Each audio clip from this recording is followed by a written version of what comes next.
Cada año, más de 20,000 estudiantes estadounidenses viajan al Caribe para celebrar el fin de sus estudios. Sol, fiesta, libertad. Para muchos es el inicio de una nueva etapa. Pero en 2005, uno de esos viajes terminó en tragedia. Natalee Holloway tenía 18 años, era brillante, extrovertida y estaba lista para comenzar la universidad. Su último día en Aruba debía ser una despedida alegre, pero se convirtió en el inicio de uno de los casos más inquietantes del siglo XXI.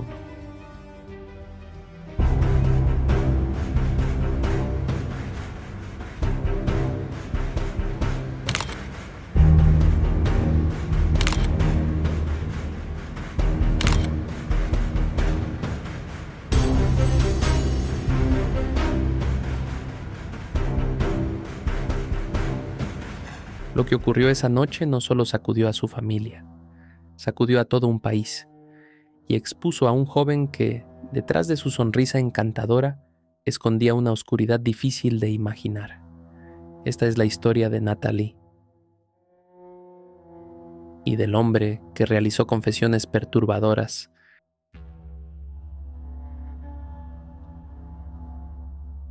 Natalee era estudiante de Mountain Brook High School, en Alabama. Mountain Brook es una ciudad acomodada, con uno de los niveles educativos más altos del país. En mayo de 2005, Natalee viajó con más de 100 compañeros a Aruba. 5 días de sol, playa y fiesta. El 30 de mayo debía regresar a casa, pero nunca llegó al aeropuerto. La última vez que se la vio fue saliendo del club Carlos and Charlie's con un joven holandés, Joran van der Sloot. Las horas siguientes fueron un vacío. Su madre, Beth Holloway, llegó a la isla apenas 24 horas después y comenzó una búsqueda desesperada. Pero la isla, que parecía un paraíso, pronto se convirtió en un laberinto de pistas falsas, silencios y contradicciones. La ciencia ha intentado durante décadas descifrar el comportamiento de los mentirosos. Mentir no es solo una acción, es un proceso cognitivo complejo que involucra funciones ejecutivas del cerebro, como la memoria de trabajo, la planificación y el control de impulsos. Estudios de neuroimagen han demostrado que la corteza prefrontal se activa intensamente cuando una persona elabora una mentira.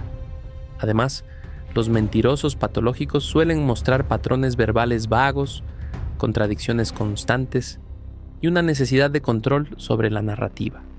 En algunos casos, la mentira se convierte en una forma de vida, y en el caso de Joran, esa vida dejó un rastro de destrucción.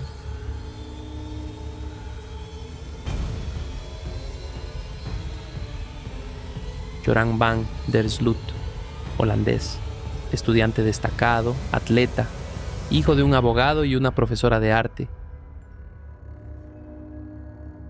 Su madre lo describió como un mentiroso habitual,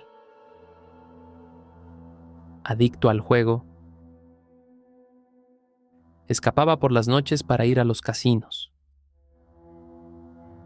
Fue el último en ver a Natalee con vida, y durante años ofreció versiones contradictorias. Incluso llegó a extorsionar a la familia Holloway, pidiendo $250,000 por información que resultó ser falsa. ¿Qué escondía realmente? El caso de Natalee Holloway tiene muchas aristas, pero para comprenderlo en toda su dimensión, es imprescindible hablar también de Stephanie Flores. Solo así es posible ordenar este complejo puzzle. Por ahora, lo que se sabe es que en mayo de 2005 Natalee viajó con compañeros de su escuela a Aruba para pasar 5 días. La última vez que fue vista estaba en un club nocturno, acompañada por un joven holandés cuya descripción coincide con la de Joran van der Sloot. En las entrevistas posteriores, Joran ofreció múltiples y contradictorias versiones sobre lo que pudo haber sucedido con Natalee. Su comportamiento dejó al descubierto un patrón de manipulación y control que llegó incluso al extremo de extorsionar a cambio de entregar información falsa. Con estas piezas sobre la mesa, resulta inevitable continuar explorando los elementos que vinculan a Stephanie y a Joran para entender cómo sus caminos se cruzaron y qué une ambos crímenes en esta oscura trama. Stephanie Flores tenía 21 años. Era estudiante de economía, hija de un empresario reconocido en Perú. Le gustaba el póker, la música de Coldplay y el lomo saltado. Nunca imaginó que una simple salida al casino terminaría en tragedia. Lo que comenzó como una noche de diversión se convirtió en una repetición macabra. 5 años después de la desaparición de Natalee Holloway y el mismo día del calendario. El 30 de mayo de 2010, Joran asesina a Stephanie Flores, la misma fecha en que desapareció Natalee.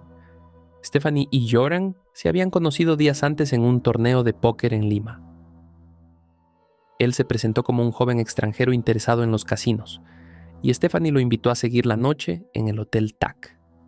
Compartieron habitación, pero lo que parecía una cita casual terminó en tragedia. Stephanie descubrió en su laptop información sobre el caso Holloway. Según la investigación, Joran había dejado abierta una página web con artículos que lo vinculaban a la desaparición de Natalee. Stephanie revisó la computadora mientras él estaba en el baño. Lo confrontó. Él la golpeó, la estranguló y la asfixió con su propia camisa ensangrentada. Luego huyó. El 31 de mayo cruzó la frontera por el paso de Chacayuta hacia Chile. El 3 de junio fue capturado específicamente en Viña del Mar. Ese mismo día fue entregado a las autoridades peruanas en Tacna. ¿Cómo se supo que fue él? Las cámaras del hotel lo mostraban entrando con Stephanie y saliendo solo. El cuarto estaba registrado a su nombre. Se hallaron rastros de sangre en su ropa. Y confesó el crimen el 7 de junio de 2010, aunque luego intentó retractarse. El 13 de enero de 2012, Joran van der Sloot fue condenado a 28 años de prisión por el asesinato de Stephanie Flores. 2 años después, en 2014, fue trasladado al penal de Chayapalca, ubicado a 4.850 metros de altitud, con temperaturas bajo cero y apenas 150 internos. Allí conoció a Lady Figueroa. Aunque Chayapalca es un penal masculino, la relación comenzó en otro centro penitenciario. Se casaron en Ancón el 4 de julio de 2014. En septiembre nació su hija, Dushi. En 2021, Joran fue condenado por tráfico de cocaína. Usaba visitantes para introducir droga camuflada en remolacha azucarada. Se le sumaron 18 años más a su condena. Hoy está recluido en el penal Ancón Bemé, diseñado para 1.000 internos, pero alberga más de 2.700. Allí conviven mafias, sicarios y Joran. Mientras tanto, el caso Holloway seguía sin resolverse. En 2023, Joran realizó una confesión perturbadora.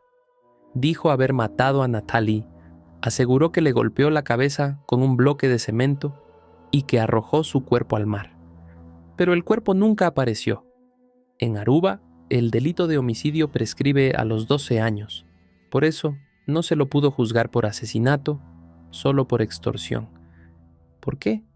Porque, como ya habíamos comentado en 2010, Joran contactó a la familia Holloway y les ofreció revelar la ubicación del cuerpo de Natalee, a cambio de $250,000.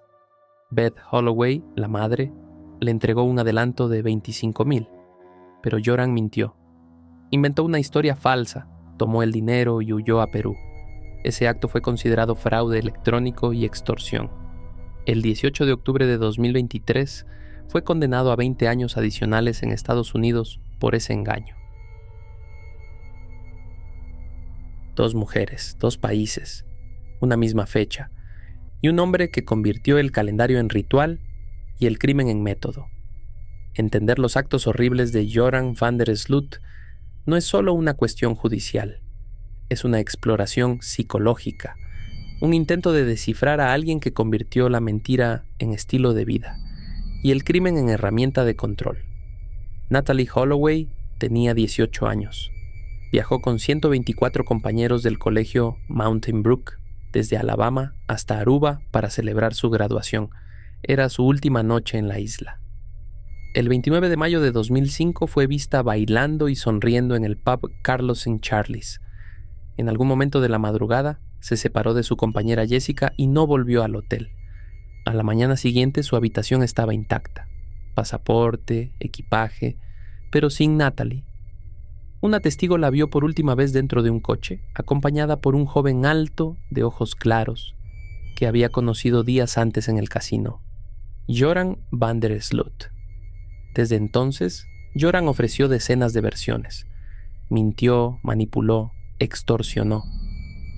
En 2008 fue grabado en secreto por el empresario Patrick van der Eem, quien colocó cámaras ocultas en su auto.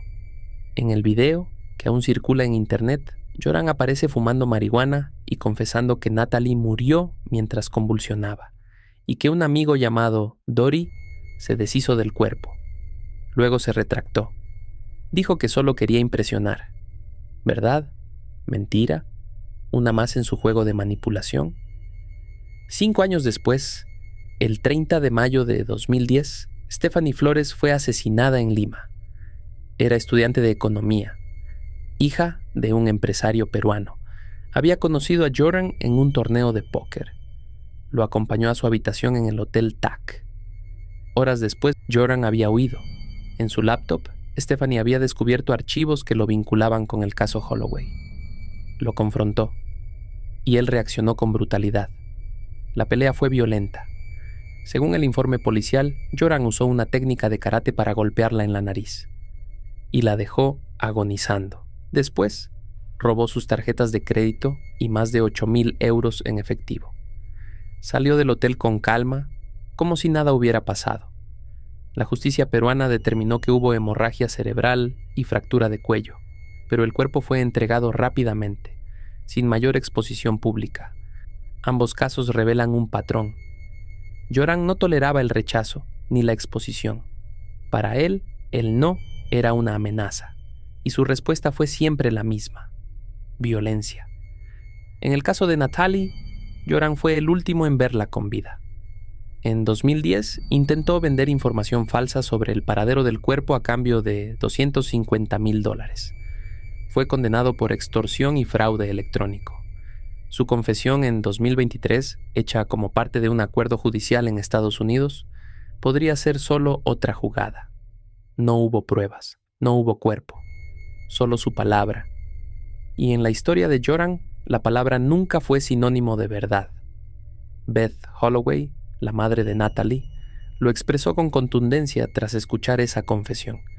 En lo que a mí respecta, se acabó. Joran van der Sloot ya no es el sospechoso del asesinato de mi hija, es su asesino. Pero incluso esa afirmación, cargada de dolor, se enfrenta a una realidad inquietante. El cuerpo de Natalie nunca fue encontrado, y Joran ha mentido tantas veces que cada palabra suya parece diseñada para manipular, no para revelar. Y no actuó necesariamente solo. En el caso Holloway se mencionan posibles cómplices: los hermanos Kalpoe, quienes estuvieron con Natalie la noche de su desaparición. También se ha hablado de un supuesto amigo llamado Dory, a quien Joran habría llamado para deshacerse del cuerpo. Aunque Dory negó haber estado en Aruba en ese momento, su nombre aparece en varias versiones. Incluso John Ludwig, un conocido de van der Sloot, afirmó haber ayudado a cremar los restos de Natalie en 2010. ¿Mentiras?